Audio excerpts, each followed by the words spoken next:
June 4, 1942. 20,000 feet over Midway Atoll. The morning sky is thin and white, the Pacific a blue sheet far below. Lieutenant Commander John S. Jimmy Thach keeps one gloved hand on the F4F Wildcat's throttle, the other on the stick, feeling the ship's metal bones hum. His canopy glass is dusted with frost at the edges. In his ear, the carrier voice still echoes. Yorktown had launched them early, and now the contrails of the incoming Japanese strike are pencil marks across the heavens. Off his right wing, a second Wildcat hangs steady in the glare, the pilot's head moving in clipped arcs, watching. Always watching. Contacts high, 2 o'clock. The call crackles. Tiny slivers detach from the white lines, sunlight glancing off crescent wings. Zeros. A6M Model 21s. Their reputation arrived before them, faster, climb, tighter turn, razor quick in the vertical. The books say a Wildcat can't fight a Zero in its own game. Thach has no intention of doing that. He breathes once slow. In his mind are the matchsticks he laid out months ago on his kitchen table in San Diego, sliding them across a placemat to test a theory. Two fighters weaving back and forth across a common axis, each covering the other's blind spot. Draw the enemy into a turn, give your wingman a shot. He named it the weave, a simple shape in a complicated sky. Blue section, execute. Weave. His voice is flat, as if he's calling a training drill and not an order that may keep men alive. He banks gently left. The wingman banks right, crossing his path with a precise meter of air between metallic wings. The Wildcats begin to pendulum, left, right, left, like two clock hands set at opposing angles. The Zeros arrive with the clean cruelty of geometry. One slides in high astern, shallow dive cannon and machine guns silent, waiting for the angle to close. The Wildcat's cockpit smells of hot oil and cordite as Thach nudges his nose to meet his partner's crossing turn. Tracers snap by thin green hornets in the air. The Zero commits rolling with samurai elegance into a tightening spiral, aiming to sit on Thach's tail. Break now. The two Wildcats trade sides again. The Zero chases Thach until the geometry rotates, and now the Zero's belly flashes under the crossing wingtip of Thach's partner. 650 caliber Brownings hammer the quiet, their rhythm, a steady, barbaric drum. The Zero jerks, rolls a puff of fuel mist, trailing. It peels away down a thin black pencil line, growing across the ocean until white foam smears where it strikes. No cheers. No time. Another Zero, this one overshooting high, kicks into a vertical roll and drops back to latch onto the second Wildcat. Thach stalls a fraction, nose up, speed bled, and the trap is set. The Zero slides past, hungry for a close turn kill, and meets the crossing guns again. A wing panel departs in a slow, dreamy flutter. Then the airplane comes apart, a deconstructed flower tumbling through light. On the radio, short breaths and clipped words. Blue 2, clear a beat. Clear. One bandit trailing smoke descending. Thach doesn't look at the ocean. He keeps his eyes on the geometry on the sky as a kind of chessboard where you never move alone.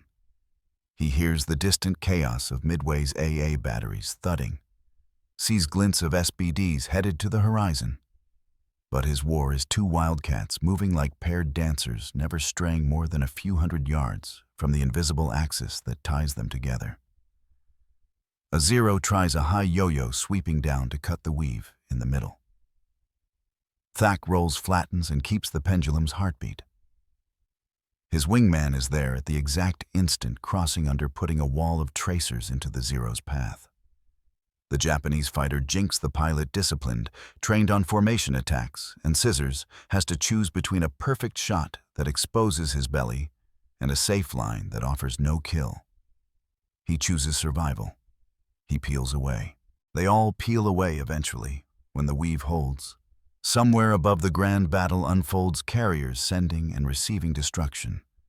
But down here it is a two-ship duel repeated, refined, relentless. The F4F is not as pretty as the Zero. It cannot pirouette as lightly in a climbing spiral. But it is a safe, stubborn thing. It carries armor and self-sealing tanks. It can dive hard and roll flat. The 50s are steady metronomes of steel. Against a swarm that loves the knife fight, Thach's answer is a door that keeps closing in their faces again and again. He feels the stick lighten as his speed picks up. The smell of cordite fades, replaced with hot metal and sweat. He checks his wingman still there, and the pendulum swings on. Over the radio, someone says flat and almost surprised. "They can't get in on us." "Stay on the weave," Thach replies. "Stay together." He glances once at the distant smear of the island. Smoke blooms where it should be green. The day will be long. But for the first time in months, the Wildcat's cockpit feels less like a trap and more like a plan. Later that morning, still over Midway, radio discipline clipped, ammunition half spent, the weave intact. The Zero pilots are not fools, they are craftsmen. Their formation dissolves into smaller knots, and they probe at the weave's edges high and low, slow and fast, looking for a stutter in the metronome. When they find it, they dive. When they don't, they circle patient, like hawks riding a thermal. Thach watches for the moment the hawk becomes a bullet. Blue 2 coming shallow left, he calls, and the pair slides again through their invisible gate. Closing speeds are brutal. At 300 knots a second is a lifetime, a half-second forever. The Wildcats swing nose to nose, almost touching prop wash, rippling across their canopies. The Zero behind finds itself staring into a luminous mouth of 50 caliber fire from the crossing partner, no tail to chew only fangs. A Japanese pilot tries, a counter pulls vertical, then rudder kicks in a hammerhead to drop onto the Wildcat's tail from above. It is clean flying, a textbook answer. But the weave is already rolling through. Thach pushes a fraction of a second earlier than seems natural, trusting the rhythm, and the hammerhead slides down into the crossing guns of Blue 2. The 50s strobe, fabric and aluminum peel like citrus rind. The Zero disintegrates into smoke and wind. The radio carries fragments of other fights. Someone down low is screaming for cover. Someone high claims a hit on a bomber. Through all of it, Thach keeps the same tempo, cross-pass, break-cross. He's flying a pattern more than a dogfight, a defense that turns offense only in flashes, split-second windows, when a Zero hungry for the kill momentarily shows the tender side of its grace. A lull, 15 seconds, maybe 20. Enough to reset the gauges in his head. Engine temps good. Ammunition count light. Fuel sufficient to return to Yorktown, if the deck is still there. He can almost hear the steady voice of a gunnery instructor from 1,000 years ago. Short bursts. Lead the target. Keep your eyes moving. In the weave, there is no single target. There is only the opening and the certainty your partner will be where the math says he should be. Another pair of Zeros alters the game. They coordinate, one feints at Thach's wingman, the other hangs back waiting for the inevitable crossing shot so he can dive on the shooter's blind arc. It's clever, as all ambushes are.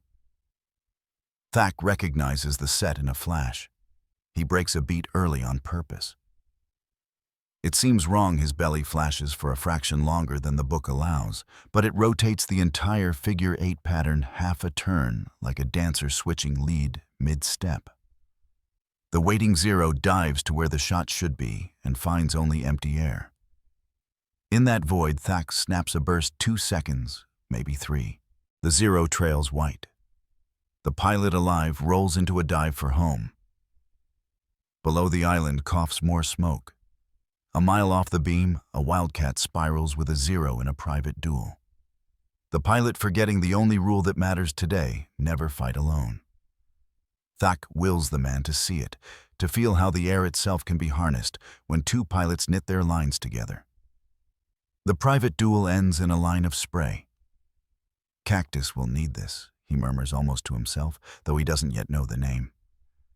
Henderson Field is still a few months in the future, a mud strip carved into a jungle, a place where the Weave will save men in worn-out Wildcats and dusty flight gear. Today's test is the proof. The data is written in smoke.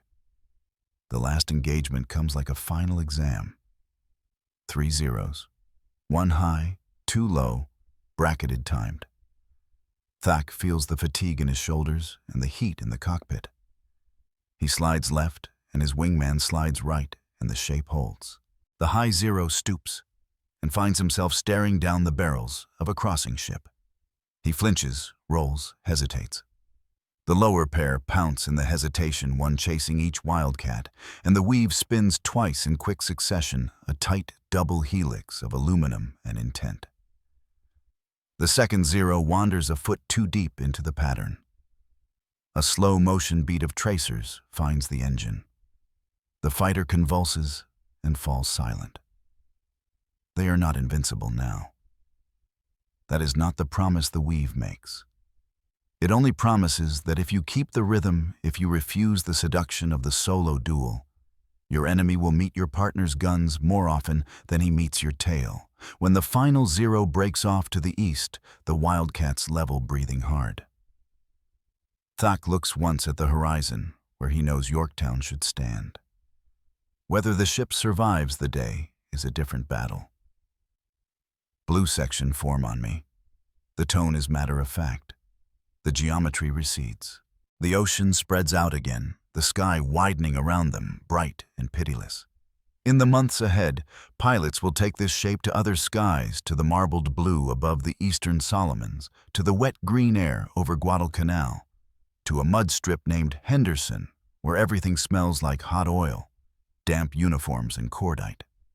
For now, 2 Wildcats head for the carrier's wake wings, rock steady, the pattern still tracing itself invisibly between them. September 1942. Henderson Field, Guadalcanal. The air tastes like wet iron, and the jungle presses close to the runway like a watching crowd. The Wildcats at Cactus are scabbed with patched bullet holes and streaked with oil. Their pilots are leaner than the recruiting posters, promised faces drawn by heat and the kind of fatigue that sits in your bones. The radio mast by the ready tent rattles every time a transport throttles up on the strip. Someone is always hauling ammo boxes. Someone is always looking east. Captain Joe Foss, Marine, VMF 121, grins like a man who refuses to let the jungle have the last word. Beside him, a Navy section leader wipes his goggles with a rag that used to be a white t-shirt. They've heard rumors about tactics from the carriers, how a certain Lieutenant Commander drew figures on a placemat and then carved them into the sky over Midway. On the corkboard inside the shack, someone has pinned a diagram, 2 arrows weaving across a line annotated in pencil. Beam defense position.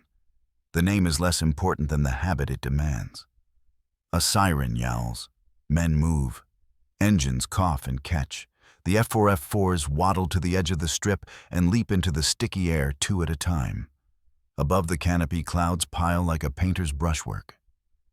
The Japanese come from the slot in loose trails, silver rice grain fuselages glinting in sun. A Zero doesn't rush. It chooses its moment and makes it look easy. The first pass is a brutal handshake. A formation of Betty bombers bores in, flanked by Zeros who intend to strip the escort and let the bombers through. The Wildcats never go head-on with the escort, not if they can help it. They dive from altitude, cut across the bomber's path, then pull up into their weave before the Zeros are fully uncoiled. Foss and his wingman cross left to right, right to left, a little tighted. First the mud strip nerves, then looser, finding the tempo. Break. Now it becomes a liturgy. The Wildcat's strengths, its dive, its roll response, its weight that becomes stability at speed are poured into the pattern. The Zeros try the knife fight, every instinct honed by years of training, urging them into the inside turn. But the Weave denies the inside. Each time a Zero sees the sweet oval of a Wildcat's tail, a crossing partner raises a mouth of fire to meet him. The Japanese pilots are brave and precise. Some press anyway, and some don't come back.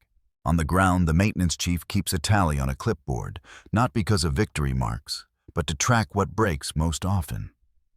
The weave is a tactic, but tactics become doctrine only when they survive the rude arithmetic of campaign life, mud corrosion pilot turnover, spare parts for airplanes built half a world away. VMF 223 brings in a kid barely old enough to shave. By sundown, he can execute the crossing pass at 200 yards without a radio call. The pattern is infectious. It spreads not through lectures, but through the urgent persuasion of combat. Do this and live. A Zero squadron leader tries to short-circuit the dance. He sends his wingman to bait the pair, then drifts high and back waiting to pounce on the shooter during the crossing. Foss's section has seen this before. They break early by a heartbeat, rotating the figure eight so the pounce falls into a hole in the air, and then the hole is filled with heavy American bullets. The Zero staggers, smokes peels. Down below, the jungle swallows the sound. The weave does not make the Wildcats immortal. They are shot down too by cannon shells that arrive from nowhere, by a bad radio, by the white-hot coin toss of luck. When a pilot fails to hold his side of the figure, the shape collapses and the knives come out. The men at Henderson learn to protect the pattern with the same savagery they bring to the trigger. After one mission, a section leader drags a new man aside and speaks without malice, but with an edge you don't chase. You cross. The only hero up there is the one who's where he said he'd be. By October, the pattern has a rhythm the island can feel. Ground crew can tell from the sound, the double crescendo, the alternating dives, what's happening overhead. In the revetments, the armorers run belts through calloused hands, checking each tracer link by touch. The pilots mark the board with grease pencil. Weave, weave, weave. Someone adds a private joke beneath it. Thank you, Mr. Thach. News sloshes into cactus like fuel in a jerry can. Enterprise has been hit again and again, and still fights. A new fighter, the F4F Wildcat, waits in the pipeline out there, somewhere bigger, faster, meaner. But here now the work is the same. Two Wildcats lift into the green sky and find each other's wings. A flight of Zeros, saw-toothed with experience, slips in to cut them apart. The pattern holds. When dusk comes, the strip glows like a line of coals. Mosquitoes rise. The jungle hums. Foss counts his men. The Navy leader does the same. Thach's name comes up at the table as they share canteen coffee so black it bites. No one tells a story with a bow on it. Instead, they talk about a timing mistake, about a break that felt late, about a moment when everything snapped into place. And the enemy slid exactly where the math said he would. A night rain begins soft as breath. A ground crewman sleeps on a stack of wheels. In the dimness, the chalk diagram on the corkboard smears and runs.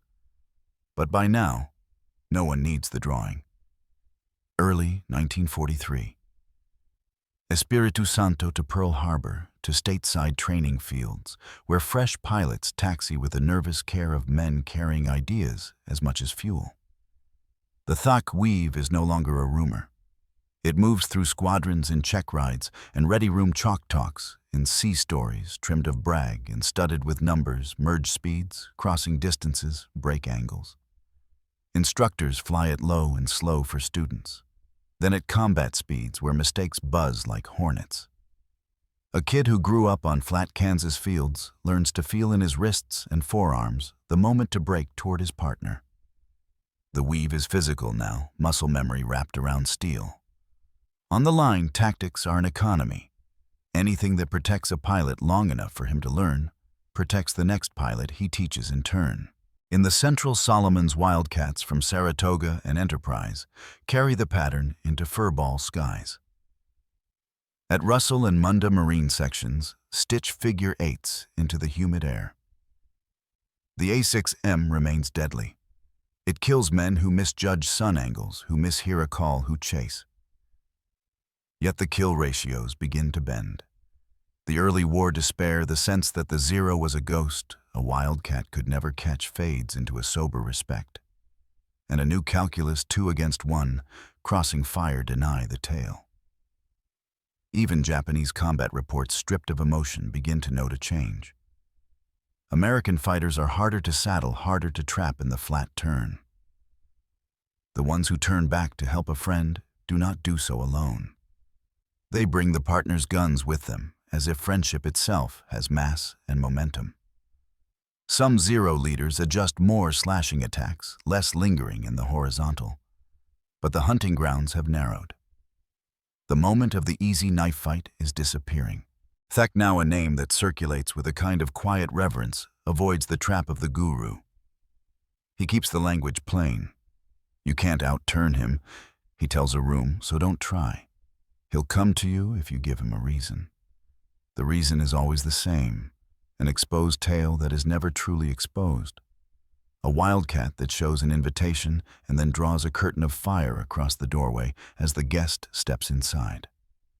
Pilots draw the figure over coffee cups, over plates of eggs, on the back of envelopes, until even the mess hall seems to hum with crossing lines.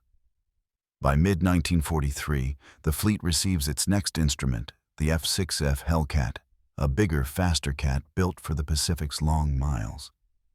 The Wildcat can meet the Zero on more equal terms, but even here the Weave holds value. No machine erases the need for a partner. The best pilots preach it because they've lived long enough to do so. They tether their aggressive instincts to the pattern, then unleash them inside its guardrails. When the war widens, when carriers roam with impunity, when radar pickets and FDOs vector fighters with the cool authority of men holding a map of the sky, the Weave remains on the shelf beside the other proven tools. Kamikaze attacks at Leyte and Okinawa present new horror and new math, and proximity fuses bloom blossoms of steel in the air. Yet for the fighter pilot locked canopy to canopy with another man's intent, the Weave is still the old promise renewed. If you hold your place, I'll hold mine, and between us, we will turn his advantage into our trap. Years later, some of the men will try to explain what it felt like. They will grope for words that bridge the distance between a simple diagram and the thudding, oily, bright, loud fact of flight. Most fail because it was not a story about being clever, not at its core. It was a story about trust in a place that punished trust, about the courage to present your back to danger, because you believed your friend would be there with the answer. The Zero was still beautiful and still feared. The Wildcat was still homely and stubborn. The Weave made them for a precious handful of seconds at a time, equals. Spring light in a stateside hangar warms the nose of a Wildcat awaiting the museum. A docent traces a fingertip along the wing route where the gun bay once drank belts of ammunition. This one flew at Midway, he says to the children. He does not tell them about the frost on canopies or the way the ocean smells at 20,000 feet.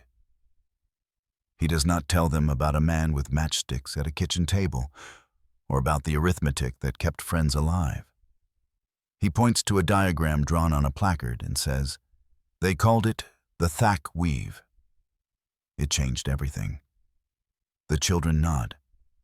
They cannot feel the metronome. But somewhere, a pilot in another war learns to break toward his partner and not away. And the old pattern threads itself through the sky again, invisible and strong.